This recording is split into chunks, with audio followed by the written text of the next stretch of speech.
You're listening to Men of Abundance, episode 79, with David McClain. Welcome to Men of Abundance, the podcast for those looking to level up their lives by hanging out with some of the greatest leaders and established professionals in our community, living a life of integrity, honor, and the abundance mentality.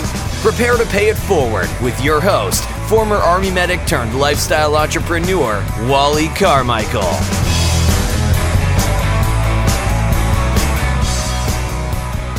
Oh, aloha, Men of Abundance. Today's conversation is just a little bit longer than normal, so I'm going to go ahead and get right into it, but I just want to make sure that you get an opportunity to be abundant in your life today and share this episode because many men are going to definitely benefit from this conversation today. Make sure you go ahead and subscribe on your favorite podcast player, wherever it is that you're listening to this, so that you don't miss our very first 5-minute Aloha Friday, where I'm going to be sharing my thoughts of the week. Now, let's get right into our conversation.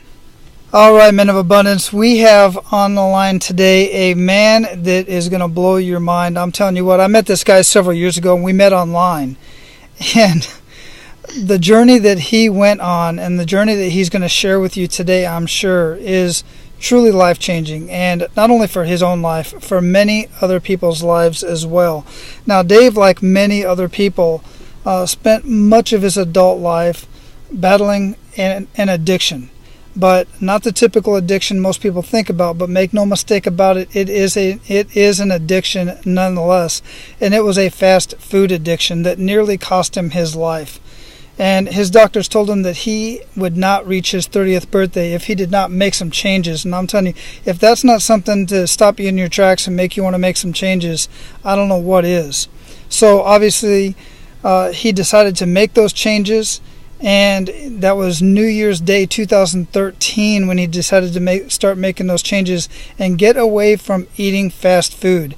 And last I talked to him, he has not eaten fast food since then. He's lost over 150 pounds. He's got his life back, and he's on a mission to help so many other people, and he's already helped many people fight their mental blocks that are holding them back.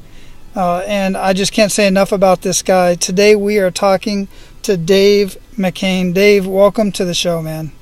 Thank you so much for having me, Wally. This is really an honor. Yeah, and it's way past due, brother. I mean, we were talking for quite a bit for a while there, and then we got busy. We had a lot of stuff going on. In fact, we're going to talk about it later, but your wife had a lot of amazing things going on, which I talk about all the time. I'm like, I know somebody who's been on that show, and we're going to talk about that, I'm sure, in a minute, just because I want to, because it's a great story in itself, and it adds to the whole idea of you getting your health back in because of what her specialty is, and we'll talk about that in just a minute, brother. So where are you at in the world? I am in the suburbs of Philadelphia right now. I'm in a place called Fort Washington, Pennsylvania, so it's right outside of Philly. I have not been to those parts yet. Not much to see here. What holds you there? Are you from there? This is where I live. I live right here in like Abington, Willow Grove area.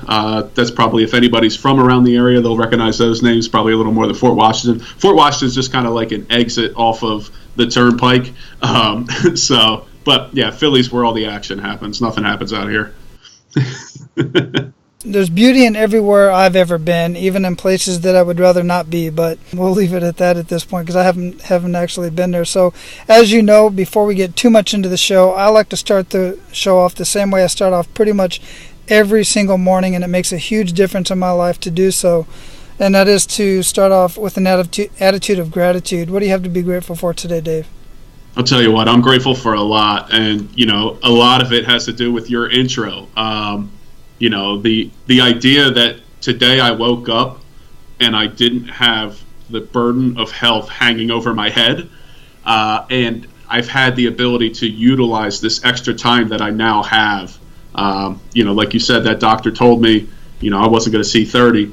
And, now that I have that time, being able to utilize that time to help others and really make a difference in some people's lives with the rest of this time that I have has really made a huge difference for me. And that's what I'm really thankful for today.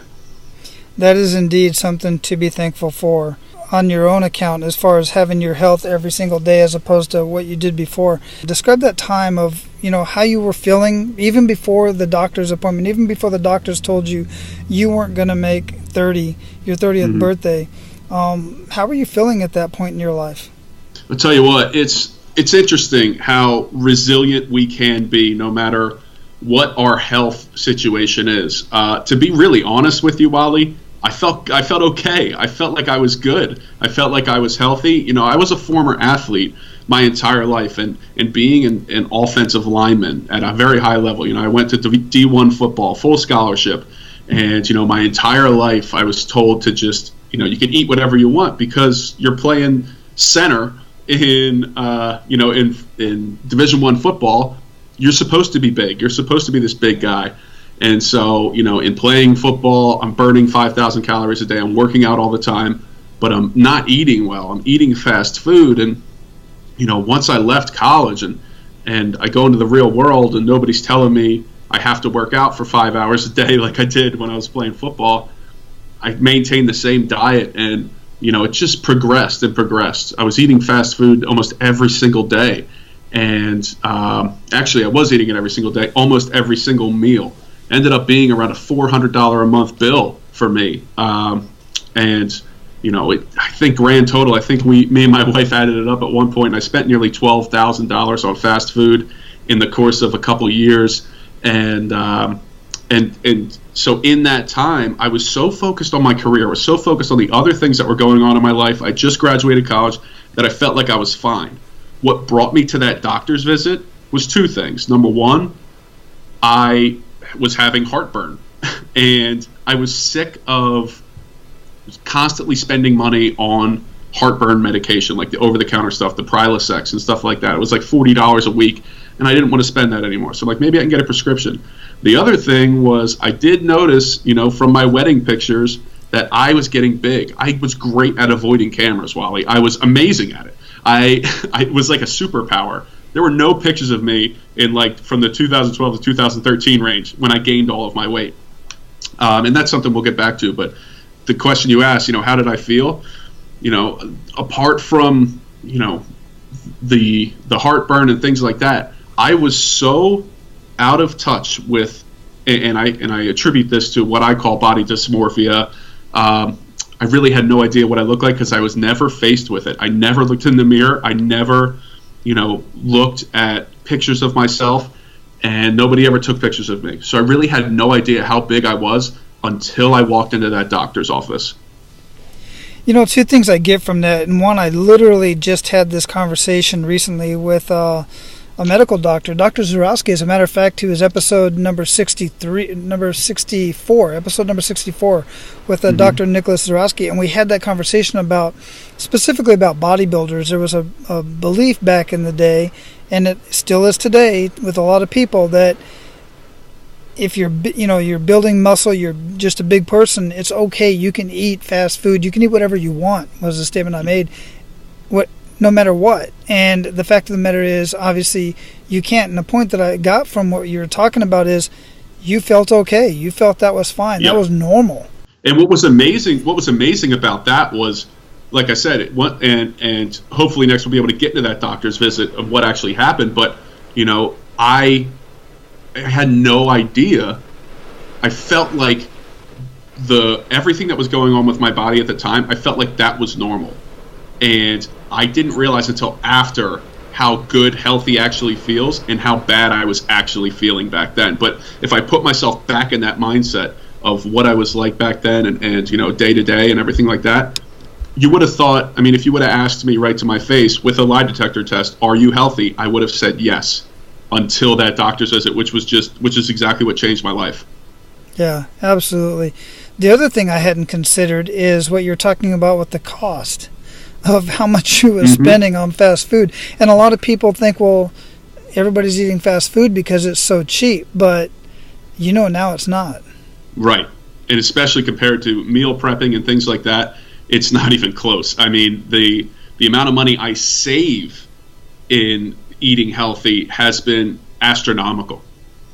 Yeah, and I honestly think that's the first time I've ever had that conversation with somebody other than the circles that you and I operate in, and we'll get into that in a minute. But seriously, the fast food, it costs so much, but more than that, even if you want to continue with the argument that to eat healthy is expensive, you still have to consider the long-term consequences, and what are the hospital bills going to end up costing you when you have diabetes and all these degenerative diseases that are mostly preventable through your diet and through your meal plan. And I'll tell you what, that's exactly, and that just segues right into that doctor's visit, and that's exactly right. And that's what I was facing. So I walk into this doctor's office, and, what's the first thing that happens when you go into a doctor's office for anything? The nurse tells you to get on the scale, right? They take your vitals. And so I walk into this doctor's office, and literally all I want is a prescription for some kind of prescription heartburn medication. That's all I want, because to me that was the only thing that was wrong. And so the nurse takes my blood pressure. She kind of looks at it, looks at me.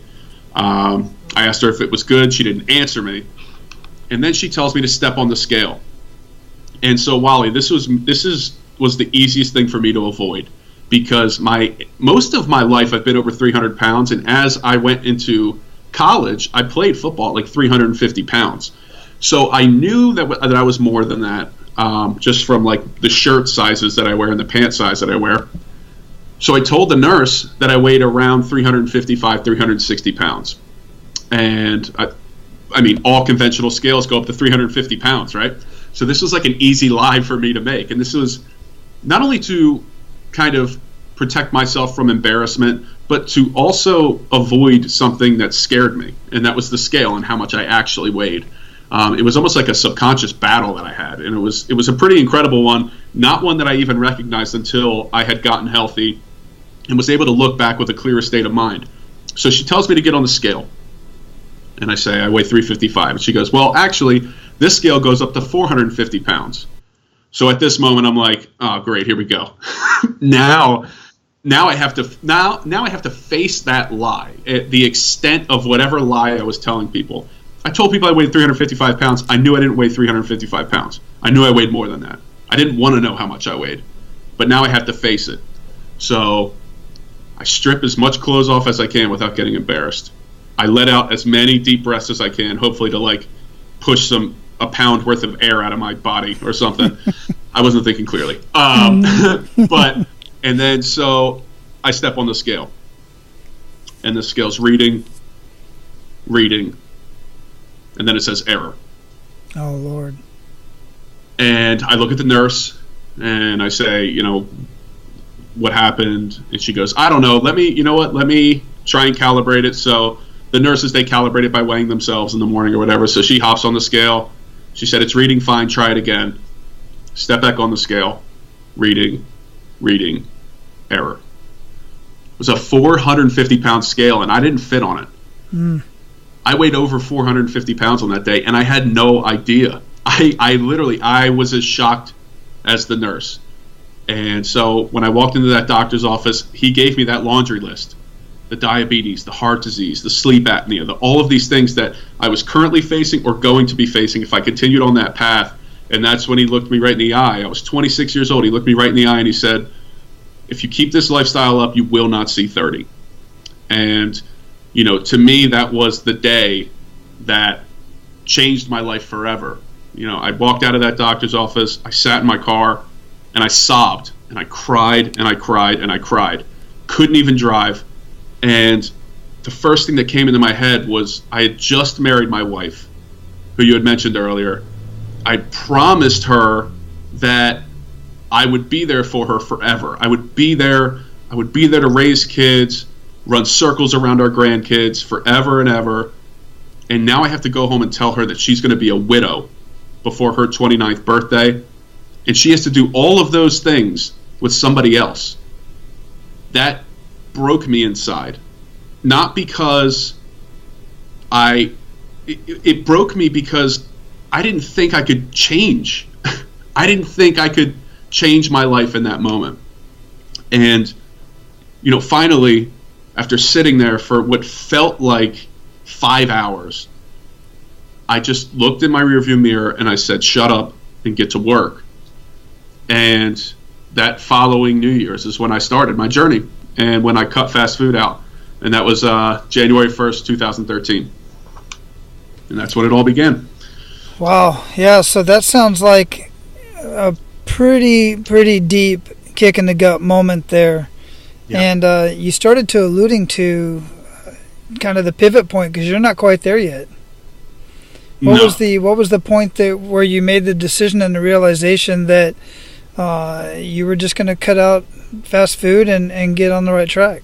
The funniest part, and the funniest part about that actually is that doctor's visit was the end of October. So it took between the end of October and January 1st for me to actually make a change. And what actually made me change, and this is something that I think a lot of people have experienced themselves, but I don't know if it's true. So I'll just, frame it in this way. It's 3 o'clock in the morning. I come home after drinking all night. I sit down on my couch. I put a frozen pizza in the oven. As that frozen pizza is cooking, a man named Shaun T is on my television set. And he's running through this ridiculous workout. And I played college football. I've seen every workout that there is. So I'm looking at him doing this, and the way the infomercial is working or is presenting this workout, it's like a really crazy, intense workout program that's only for like the elite athletes. And me, I'm like, you know what? I was an elite athlete once. I could do this program. So I order this program called Insanity. And this is me, 3 o'clock in the morning, ordering this program. And literally, Wally, I can't make this up. I forgot I even ordered it. It comes a week later, and it just shows up on my doorstep. And I'm like, who the heck ordered this? And I'm like, was this like a hint like from somebody that I need to lose weight? Or was this like a gift? I don't know what this is. And sure enough, I ordered it. And I put the first DVD in, and I tried the workout. This is like sometime in December. I tried the first workout, and I failed miserably. And this is the beginning of December. Failed miserably. Put that workout back in the case, put it on the shelf, and didn't look at it again until New Year's Eve came around. And it was just a New Year's resolution to myself. I said, you know what? If I'm going to change, I got to change now. And that's when I decided the fast food had to go on January 1st. And then after that, Shaun T showed back up on my newsfeed on Facebook and introduced this birthday challenge that he was doing.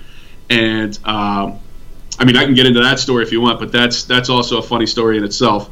Yeah, absolutely. Go ahead. I think I remember that birthday challenge.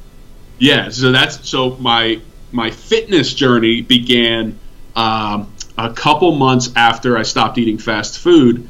And so what actually happened was Shaun T pops up on my newsfeed. I don't know how. I don't remember ever following him, but he pops up with this thing called a birthday challenge. Actually, I'm pretty sure it was probably one of my friends who posted it, who was a Beachbody coach.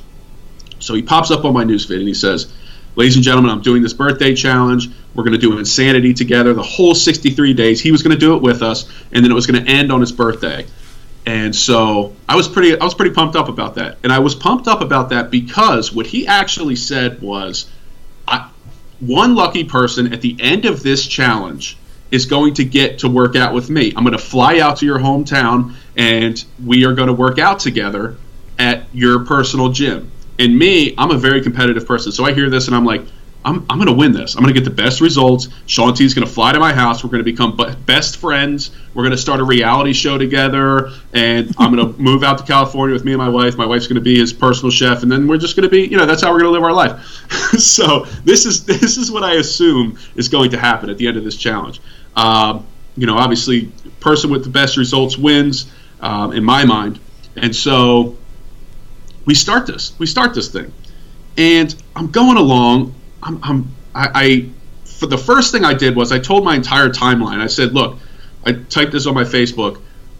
I'm about to start Insanity.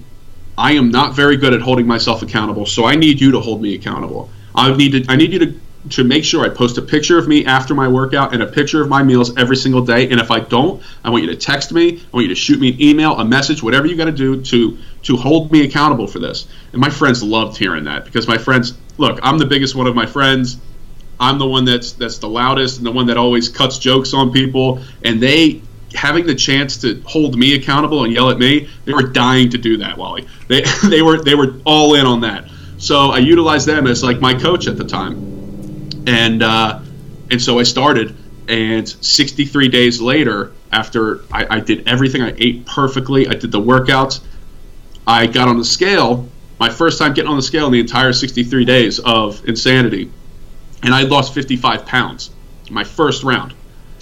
And so I look at that number, I'm really excited. Again, you got to understand, when I look in the mirror, no matter how much I weigh, I see the same person. And that is a mental block that I have, and I still have it to this day. And so when I was looking at myself while doing this, I lost 55 pounds and barely saw a difference until I looked at that scale and I realized the difference. Now, all of that aside, obviously I felt better, I felt stronger, I could actually run, I could do things that I couldn't do before. And all I could think of when I saw that number on the scale go down by 55 pounds is, I'm going to get to work out with Shaun T. I just won this challenge. I was so excited about that. And so Shaun T comes on at the end of the challenge. We all send in our before and after pictures. We send in our stories. And Shaun T comes on and he says, congratulations to everybody who competed in this challenge. It was great.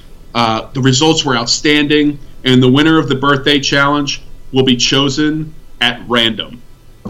What?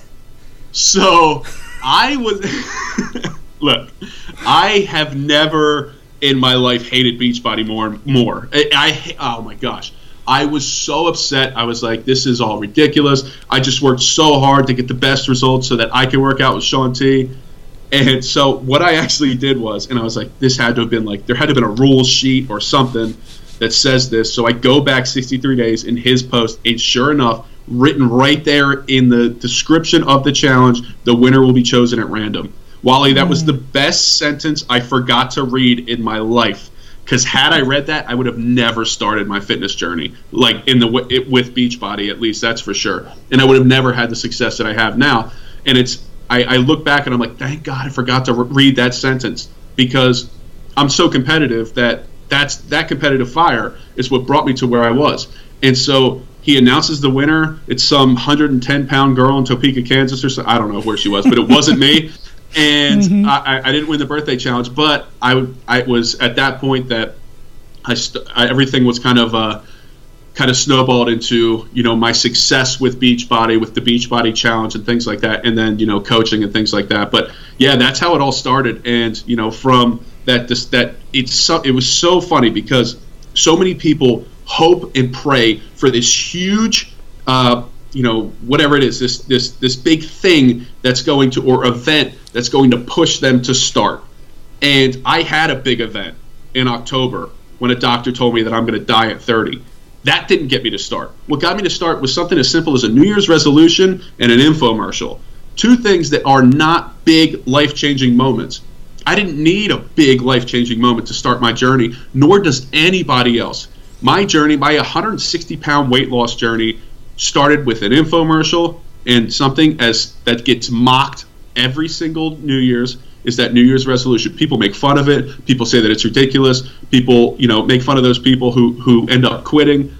And mine changed my life in 2013. So I will never be one of those people that mock it, because although it's not this huge, do or die situation, it's still something, and it still helped me change my life. So every New Year's, I always, host a group of people that want to start their New Year's resolution, and I try to help them push their way through, especially this time of year where this is being recorded in February.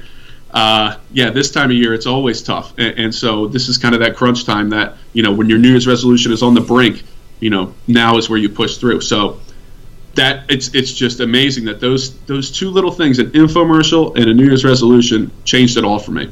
Man, I'm telling you what, that is definitely one hell of a story. And I knew much of it, but I did not know that birthday story, and that just blows my mind. And I say this all the time. I say this to our abundant leaders out there, and to everybody in general, is when people talk about how life changes occur, how people change drastically, I've heard this before, there has to be a significant emotional event involved. And I'm contrary to that. I'm like, that is not true. I've seen people go through significant emotional events and not change. But then I've also seen people just snap and just say, you know what, that's done. I'm done.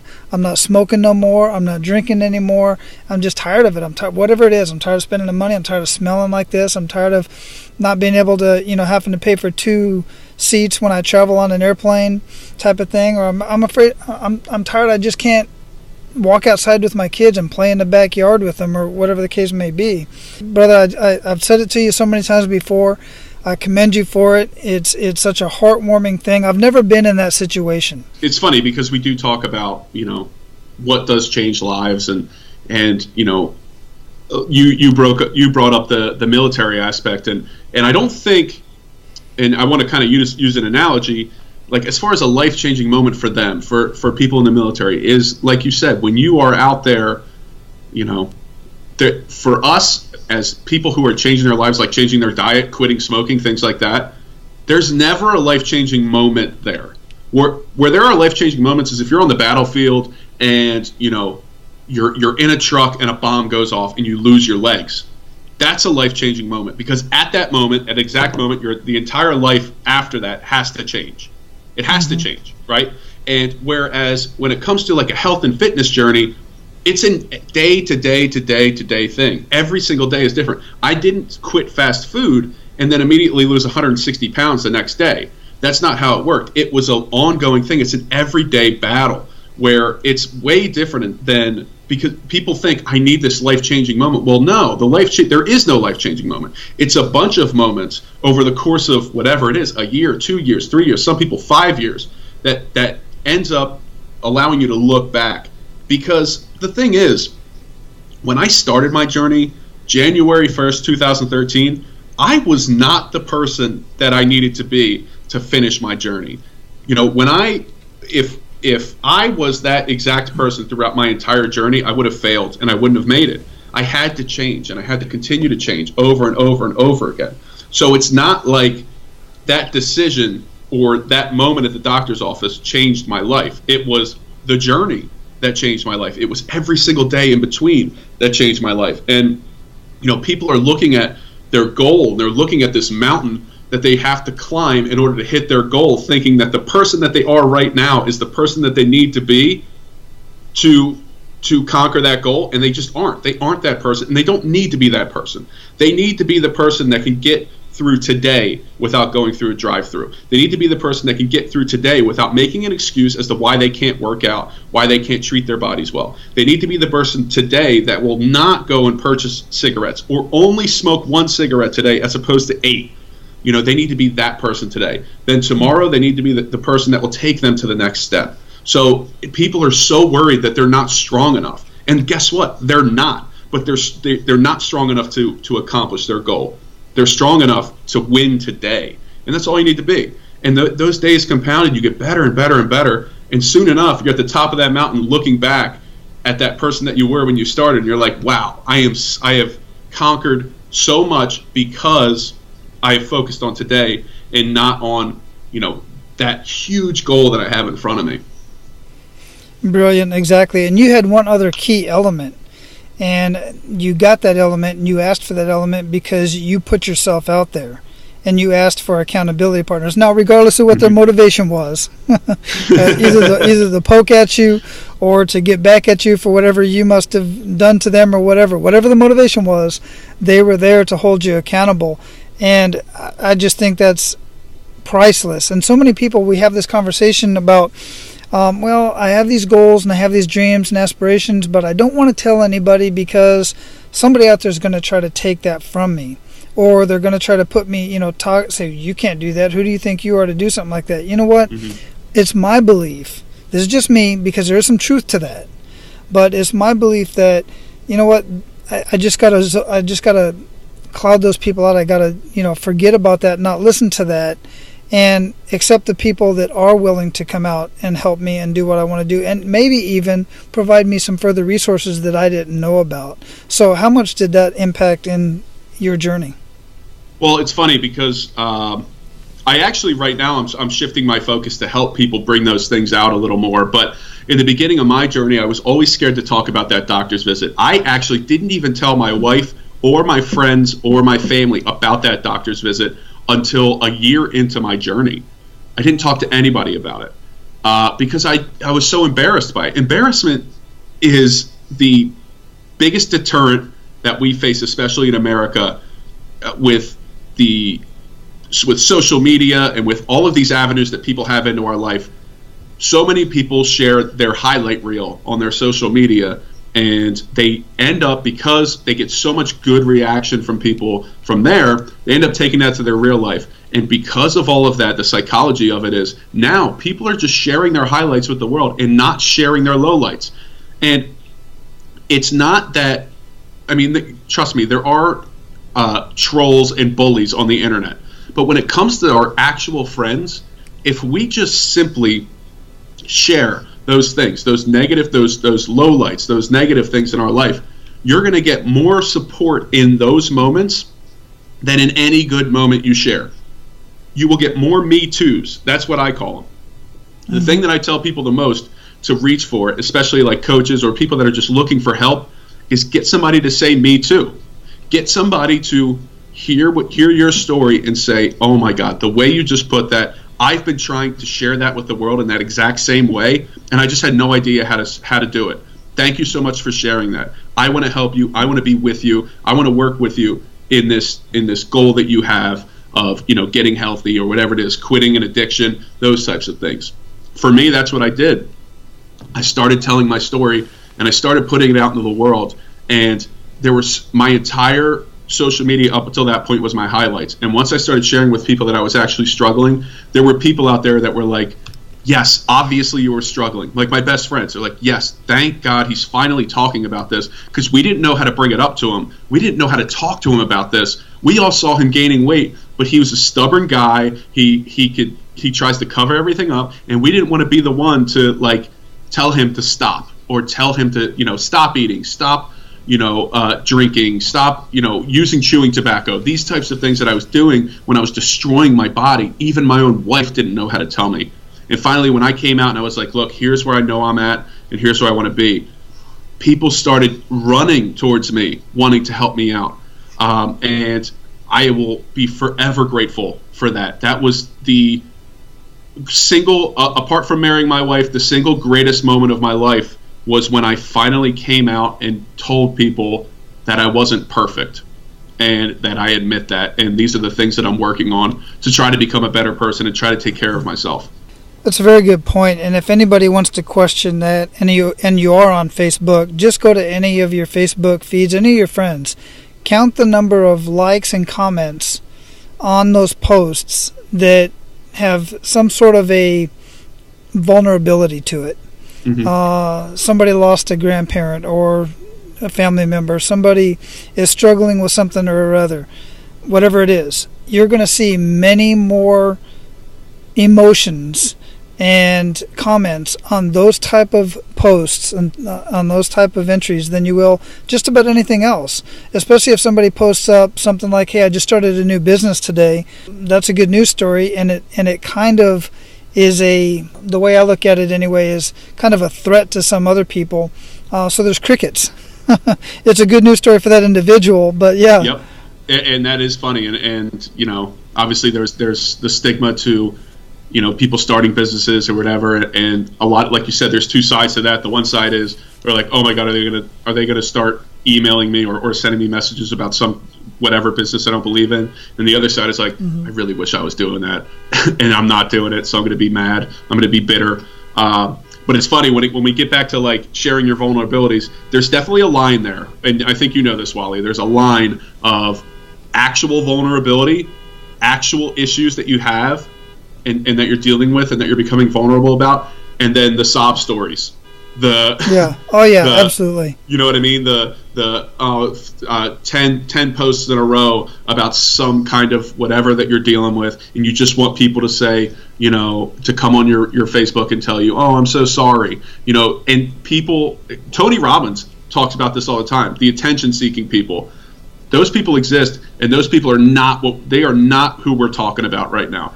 The attention-seeking people, they know exactly what they're doing. They're very calculated in trying to get attention. We're talking about true, real vulnerability here. That when you put that into your posts and when you put that out into the world, the amount of support you'll get, real support, is unbelievable. But yeah, don't be one of those people that's attention-seeking that just kind of wants to raise your hand in class and talk about whatever whatever you're dealing with at the moment. Because there's definitely a line. They're called a law of diminishing returns there, where you're not going to get the response you actually want.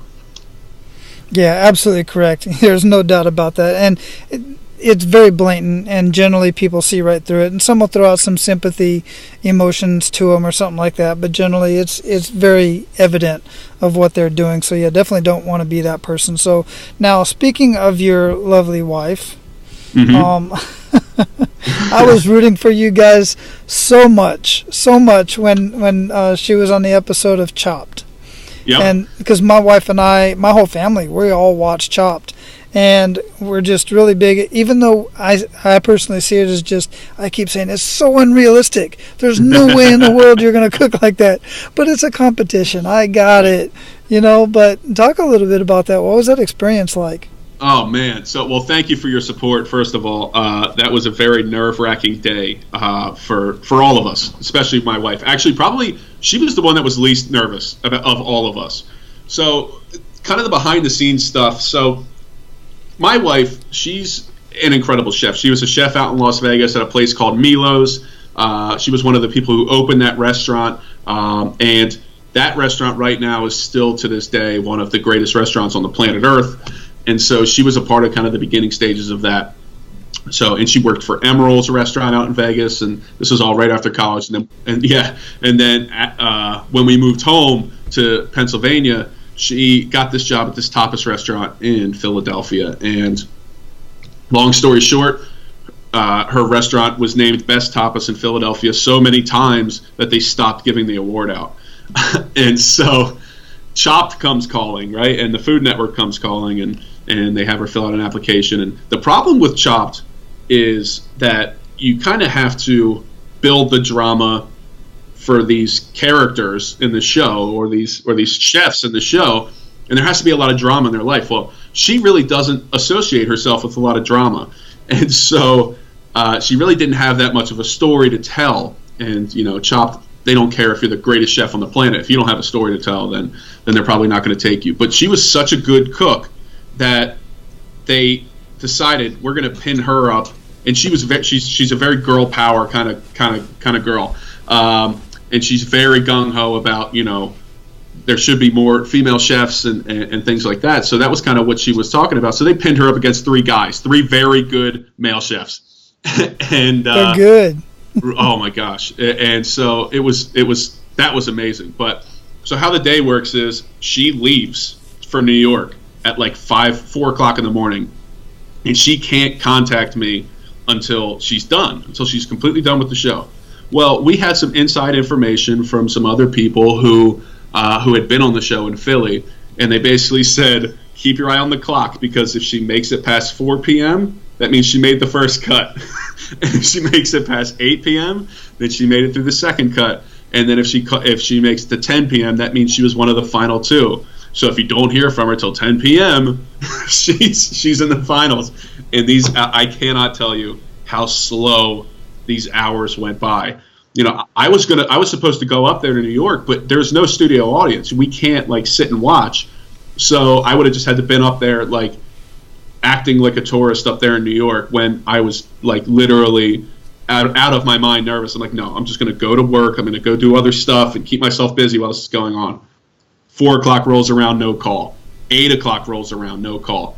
10 o'clock rolls around, no call. 11 o'clock, 12 o'clock. I'm like, what is going on? This is like midnight, and then I finally get a call, and I'm like, how did you do? And she's like, I did really well. And I'm like, well, how good is really well? And she's like, I don't know. And I'm like, I've been sitting here for over 12 hours waiting for this. And I just said, did you win? And she goes, yep. Oh my God. And that was that. And, if you go back and watch the episode, she was flawless, man. And throughout the entire episode. I've definitely seen it. It was, it's season 20. The episode's called Swine Not. If anybody else wants to check it out, her name's Lindsay McClain. She's the chef at Habanera. It's on 13th Street in Philadelphia. Amazing tapas restaurant. Highly recommended. Obviously, I'm kind of biased, but yeah, she was flawless, and she's really. It's funny. Like I use her when in some of my speaking engagements to kind of talk about the compare and contrast, something really important that people love to talk about, and they love to talk about how privileged individuals usually get the upper hand and usually get ahead in life. They usually are the ones that succeed, if they come from privilege. And I use this example, and I've kind of already given away the end of it, but I'll give you two scenarios, Wally, of two people and their journey and kind of where they ended up. So, number one example is a person who both parents owned a business, very wealthy, lived in a very nice neighborhood, built their 3-story house with a pool in the back in one of the most prestigious neighborhoods. This individual attended the best schools, had the best advantages. Was always given. Now he had to work. That person had to work. He had to work for his parents. He had to, work every summer. Was an athlete. Had to, balance school, athletics, music, all of these different things. Had all the pressures of high school, but he didn't really have to want anything, because if he did want something, then he'd get it. And that's how he was raised, and that's how he was brought up. And ended up going to school on a full scholarship, got bells and whistles, everything, won bowl games as a student athlete, all of this stuff, always won in everything that he did. And then there's a scenario two, is a person who was, was raised by a teenage mother, her mom had her when she was 15. Her mom's mom had her when she was 16. So the third generation of teen mothers didn't have a father in the picture. And eventually her mom remarried and another man raised her. She didn't have anything. Her mom was a hairdresser. Her dad was a mechanic. Didn't really, amount to anything as far as, they're living paycheck to paycheck. If this person wanted anything, they had to go out and work for it. Ended up going to school, paying her way through school. And flash forward to when these two people are 25, one of them is in a doctor's office being told that he has an addiction that's going to kill him. He has no job because he lost his job and couldn't find another job. And he's hearing from a doctor that he's going to die because of what he put himself through as an adult. And the other one is one of the greatest chefs in Las Vegas coming to Philadelphia, one of the greatest chefs in Philadelphia.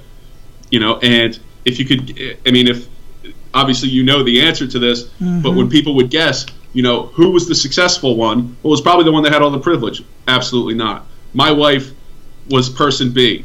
She worked for everything. And what does that story tell you? Well, it's not the definitive answer to if you struggle, then you're going to be successful. But what it is it shows you that you can't necessarily say that the people who were brought up and had everything handed to them, that they are going to be successful. You can't just use that as an excuse, because for my wife and I, me being person A and my wife being person B, and those are both true stories. That's how we were brought up and that's how we were raised.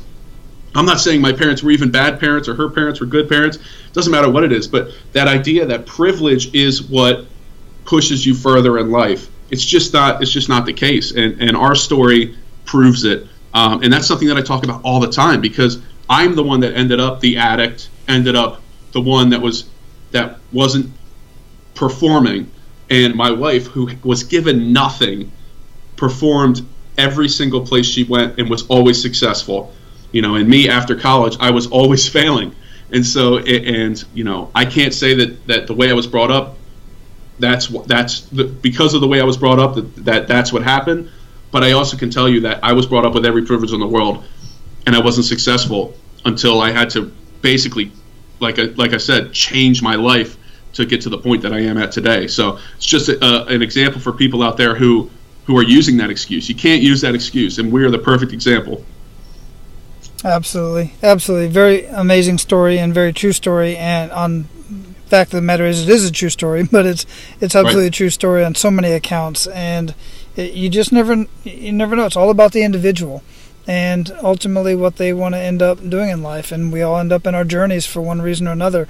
And we can't fault each other for that. It's just how it ends up.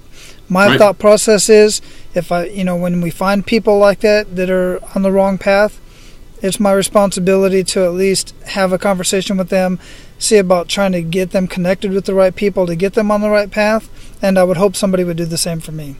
That's absolutely just what we do. So, David, at this point, we are going to pay it forward to our abundant leaders. You ready to do that? Absolutely. All right. Give men of abundance 1 to 3 actionable steps that they can take today. I would say an important actionable step for everyone is, and this, I'm going to take it not as a weight loss thing or as a health thing, but I want you, because I know there are a lot of entrepreneurs listening to this. I know there are a lot of people that are trying to take control of their business, take control of their life in one way or another. I'm sure there are some coaches listening to this. And what I want you to do first and foremost, because like I said, what I'm trying to do now with my business is I'm not as much a fitness and health motivator as I am a storytelling motivator. I call myself like the guru of attention. I want people to get people's attention, because right now the hardest thing in the world to do, Wally, is keep people's attention. We went from probably before the internet, people had a 20-minute attention span. Now it's 6 seconds. 6 seconds. In the course of this entire podcast, I probably lost people. People probably look at their phone probably 15, 20 times.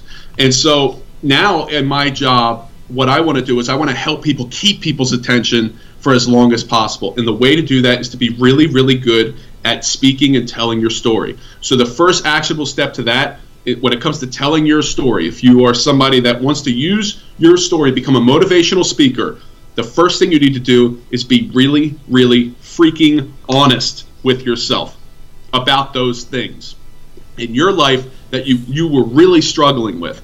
Too many times we talk about people sharing their highlight reel or brushing over the things that really, really did impact their life.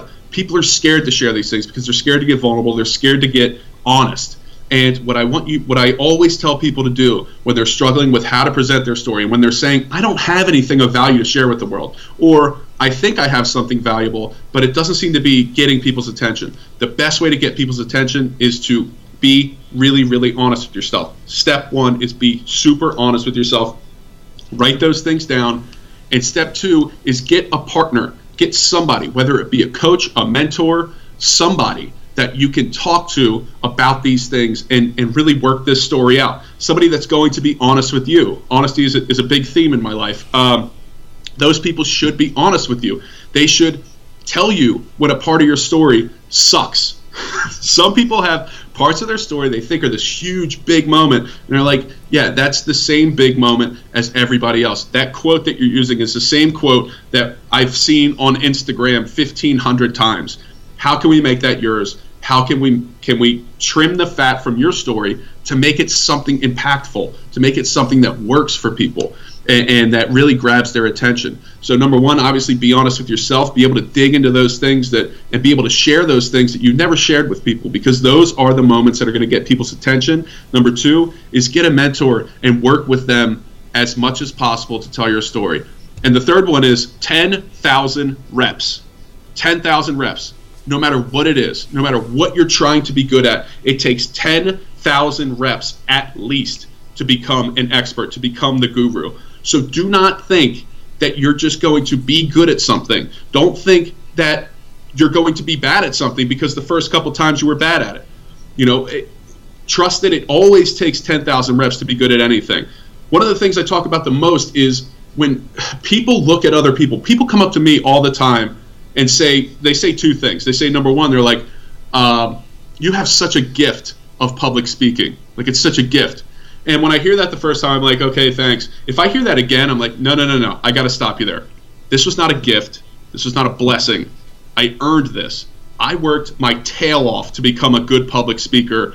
I worked my tail off to learn how to read a room and express my story and get people's attention. I worked really, really hard. I'm probably at like rep 8,000 right now on telling my story and expressing it in a certain way. And the other thing that people say is they look at me as if I'm some kind of superhero, some kind of public speaking superhero. Well, there are no superheroes, Wally. We're all the same. And every trait we have, we developed. They weren't gifts. They weren't blessings. I wasn't born with this superpower. Pretty much the only blessing and gift that there is like when people are tall or short, because you can't really change that. But when it comes to traits, you develop those every single day, no matter what the trait is. So if you see a trait in somebody else that you admire, stop admiring it and go after it. Go get it. Go get that trait, whatever it is. Public speaking, the ability to write, the ability to work out every day and have that discipline, whatever that is, develop that trait yourself and do so over 10,000 repetitions. Be honest with yourself. Get somebody who's going to be honest with you and help you and push you, and then do it 10,000 times. Whatever that thing is, if you want to become an expert, do it 10,000 times. Those are my three things, and that's what I tell people all the time. You're not going to be great on your first rep. You're going to be great on your 10,000th rep. Are you willing to put the work in to make that day happen? Are you willing to put in the repetitions to make that day happen? If you are, nothing's going to stop you. Nothing, no person, no Facebook post, no troll on the internet will stop you if you truly believe that those 10,000 reps, once you accomplish those, you're going to be the expert at whatever it is, at anything you want, any trait, anything you see in somebody else that you admire, you can have if you do it that many times. And if you are always honest with yourself, you're self-aware, you have somebody that's going to call you on your crap and help you out, and then on the third time you put in that work. And so those are the three things. Those are the three keys to really be successful, changing any trait about yourself, whatever it may be. Wally, I could not speak like this if you would have met me in 2012 and 2013, you would never want me on your podcast. I'll tell you that much, because I had no ability to express anything the way I express it now, and tell any story the way I tell it now. So that's what I do now. Now I help people with their story. I help people express their story and express it in a way that gets people's attention and helps whatever it is. It may help their business. It may help them along the way in just communicating with other people. It may help them present a business proposal or make a sale in whatever they're doing, or pitch something, or in public relations, marketing, anything like that. It all starts with you being able to tell your story. And once you're able to tell your story and develop all those traits that I work with people on to tell your story in such a way that is compelling and grabs attention, then you could take all those little tidbits of just from learning that skill and take it to the rest of your life. And so those three things is pretty much how we start when I work with people on those types of things. Absolutely wonderful. And I got to tell you, and I'm sure you're going to attest to this, agree. When I met you, you were just on the back end of your weight loss journey, when you were in one of the other Beachbody challenges, and brother, I don't remember you talking like this back then. Seriously, you've come a long ways, even though you had already lost 150 pounds, over 100 pounds. It didn't come out like it just did just then. So I commend you, man. It's just amazing.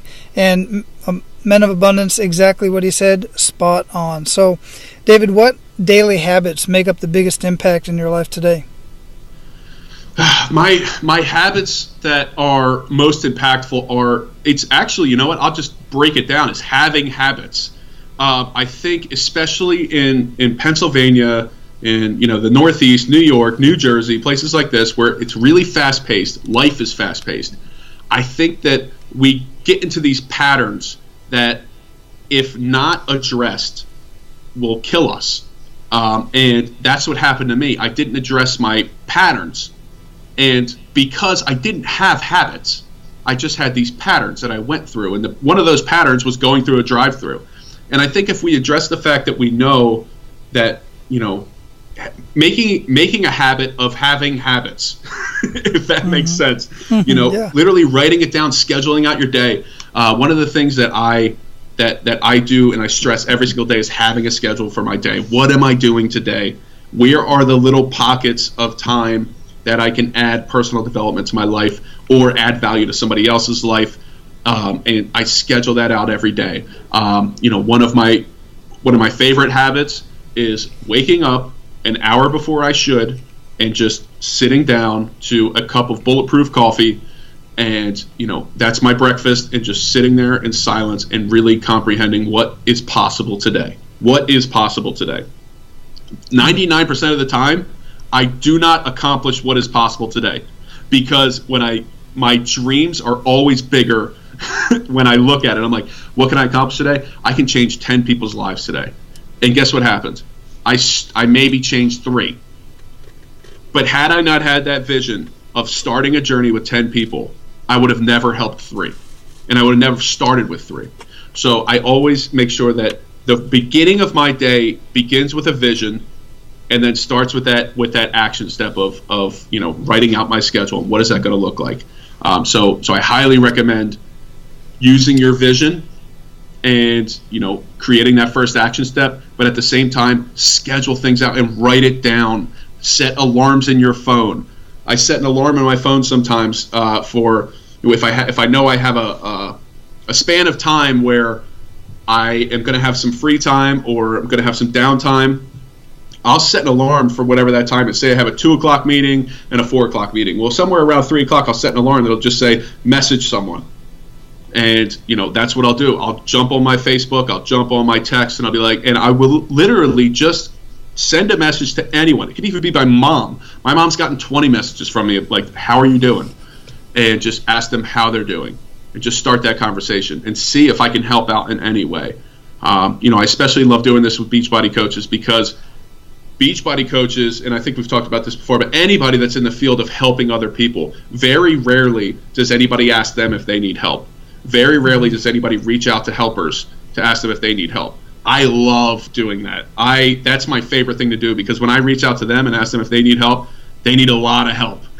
They always want to have a conversation, and I think that's really important to not only take care of myself, but to make sure that at some point in my day I'm taking care of others. That's a very good point. What book would you recommend to our abundant leaders, and why? The book that started kind of my journey, it's called Man 2.0, and it's engineering the alpha. Why do I love this book? Because it's called Man 2.0 and I'm a man. No. Good reason. But it's funny because a lot of the PD books that we see are geared towards women, or they say it's an entrepreneur book, and really it's like, become a girl boss. It's like, okay, I can't, I'll read it, but I can't be seen reading it. I got to read it at night, by myself. But right, well, now I have your podcast. I'm subscribed to you, so now I can wave this phone around, like, look, I'm listening to Men of Abundance. I love it. So yeah, the book is called Man 2.0: Engineering the Alpha, and it's by Steve Ranella and John Romanello and Adam Bornstein, and really, really good book. Just from literally, it covers almost everything. Adam Bornstein and John Romanello are two people that you should follow on social media. You spell John's last name Romaniello, and so follow those guys. They are two guys, but they are very good at everything from building relationships all the way to eating well, balancing your hormones, building more muscle, burning more fat, all of that stuff, and then even just having better relationships with your friends, with your family, things like that. Really, really a great book to kind of kickstart your journey if you're a guy out there really seeking some kind of book that you can open up and really connect with and relate to. Excellent. Yeah, that's one that has not been recommended. I have heard of it, but it hasn't been recommended on this show. I'll definitely be looking that up, and I'll have that book linked up in the show notes along with the link, so you can go ahead and get your 30-day free trial of Audible. I know you guys like to listen to audiobooks. I know I do. And if you're listening to this podcast, you like listening to your content instead of reading it when you have a chance. So you'll get a 30-day free trial of Audible, and you get a free book. And if this book is on Audible, and I will have that linked up there as well. So I have one more question for you, David, and that is, what does living a life of abundance mean to you? Well, I've like I said, I've listened to your podcast, and I've kind of mulled this question over a couple times, and really for me, living a life of abundance is the feeling that I get now when I know that what I did yesterday was enough for me to wake up today and feel good about myself. And there's a lot that goes into our lives. There's a lot of times, when you see a 63-day workout program and you have to work out all but 4 days, there's a good chance you're not going to be able to do that for one reason or another because life gets in the way. But if you just go into every day knowing that you put enough effort in to make the next day count and to feel good about yourself and being honest with yourself, that's how you know you're living an abundant life. Being self-aware is so important. I think we tend to walk around way too much with this fake facade of who we are, and we present that to the world so many times that we start to believe it, and because of that, we can never really get anywhere with ourselves. We can never really make a real change because we're never being honest with ourselves. We're never actually looking inside of ourselves to dig into why we do the things that we do. Why do we pick up these bad habits? Why do we, resort to cigarettes when we're dealing with stress, or why do we cope with bad food? Why do these things happen in our life? And it's because we just don't take time to address ourselves and be self-aware. If you want to live an abundant life, you have to be self-aware. You have to know who you are. You have to know why you do things. You have to be honest with yourself.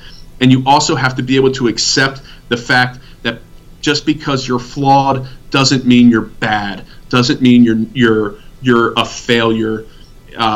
We all have an abundant amount of potential that never becomes performance and that never becomes reality if we're not honest with ourselves and we're not real and we're not self-aware. So if you want to live an abundant life, be self-aware, be real with yourself, and don't lie to yourself, because you only got one self. You can't constantly be lying to yourself and lying to others about your life and making excuses after excuse after excuse and telling a different story, telling the wrong story, telling a story that you made up rather than one that you actually lived. I promise you your story is good enough to change people's lives, and I promise you that if your story is not good enough right now, you can create a story in what you do from here on out that will change somebody's life if that's what you really want to do. So that self-awareness is so important when it comes to living an abundant life. Beautiful, beautiful answer. I really love that. And one point I want to make is that you said, about being flawed, and so many people are critical of their own flaws. The fact of the matter is, every single person I've ever talked to that's been of anything of significance in their life, regardless of the vocation, regardless of the income, regardless of what they've done, every last one of them has flaws, and flaws being plural. The difference is they've identified them, they relate to them, some of them even capitalize on them. They turn their mess into their message, and they're doing beautiful things in the world because of that, just as David has. David had one hell of a mess on his hands in his health, and it was destroying his life and everything else, and he turned that mess into a message, and he's creating a better life for himself and so many other people. And David, I truly appreciate you for it. I've always admired you for that, and I further admire you for having the courage to go out and get in other people's face, because that's what you do when I watch your Facebook videos. Mm-hmm. You're in other people's face and you're telling them what they need to hear, not what they want to hear, and it's just an amazing thing to watch. I'll be honest, that's kind of my approach to this, and that's kind of what separates me from a lot of other people. If you read through some of my messages that I have with people about, when they decide that they want to share their story with the world or they want to become a better speaker, the message threads that we have, like it's like rated R. Like you can't, you don't show it to your kids, because the conversations are real and raw. And I tell people flat out, you're lying to me. I don't say it like that. I use a couple expletives, but you're lying to me about this part of your journey. I can tell just by knowing you and by talking to you. And, I do bring that out of people, bring the realness out. That's my goal. And really what it all comes down to, like you said, I'm able to share my journey and things like that. It all comes down to taking responsibility for my past and using that to be able to then take responsibility for my future. I don't think people take responsibility for their past enough. And like you said, some people will raise their hand and say, yeah, I failed before. And then they'll tell you who made them fail or what made them fail, rather than saying, I failed because I didn't do this, or I was thinking this way, or, I let myself do this. And they don't take ownership. But I help people take ownership of whatever it is, whether it's divorce, addiction, gaining weight, all of that stuff. That's my biggest goal when I talk to people. And that's like literally step number one is we get down to that honesty, that responsibility part of it. And yeah, sometimes it's not always PG, but it gets the job done. And yeah, that's my goal. Even if I have to scare it out of people, I'll get it out of them one way or another. Well, man, if you're looking for somebody like Dave to help you out in whatever it is that you're doing, some of the stuff that he has just mentioned, as a matter of fact, you can find Dave on Facebook, and he's at Beachbody Big Dave. Yep. So you'll find him on Beachbody Big Dave, and don't worry about it. I'll have it linked up. I'll have his link in the show notes at menofabundance.com/076. And that's where you'd be able to find all the links to everything we've just been talking about, along with timestamps, because this was a long one. So I'm going to have timestamps so that you can go to that point of interest that you want to get to. This is one to go back and listen to a couple times. I'm kind of selfish in doing these podcasts sometimes because, quite frankly, like when David was talking, he's talking to me. I'm listening. I'm pumped up. I'm ready to go. And I'm booked up all this week for guests, so I'm going to be all kinds of pumped up. So, David, I appreciate you coming on, brother. I appreciate you sharing your story and the story with your beautiful wife and her blowing it out of the water, an unbelievable win at CHOP. That was just so amazing. And anything we can do for you, brother, just let me know. Well, Wally, thank you so much. And thank you for sharing your story. Your story is a great one, too. And this podcast is incredible, and it's so needed right now. All the episodes that I've listened to, there's a lot of vulnerability from a lot of very successful people. And right now, men need to hear that more than anything. That, we don't always have to be these big macho guys walking into every room perfect. And so I love that your podcast really digs deep into those types of things and asks those different questions. So thank you so much for putting this out to the world. It's so, so important. Keep doing what you're doing. I can't wait to see where Men of Abundance ends up. It's exciting, man. I've got a lot of big plans for it. Thanks again, David. Thank you. All right, guys. Thanks for sticking around all the way to the end. I'm sure you did, because that was a very captivating conversation.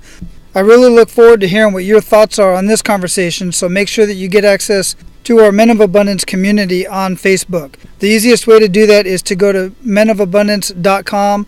On the top of the screen, you'll see where it says Members Only. Click on that. At the bottom of that page, there's a little button that says Join the Community. Click on that. I will give you access to the community, and then you'll see this episode posted in there. Just comment right underneath the episode. Now, go out and live your life of abundance, and make sure to pay it forward. That's all for today, Abundance Leaders. For more about our guests and the powerful information we shared with you today, be sure to sign up for our mailing list at menofabundance.com. We appreciate your time and look forward to hanging out with you on our next episode. So until then, be sure to pay it forward and live your life of abundance.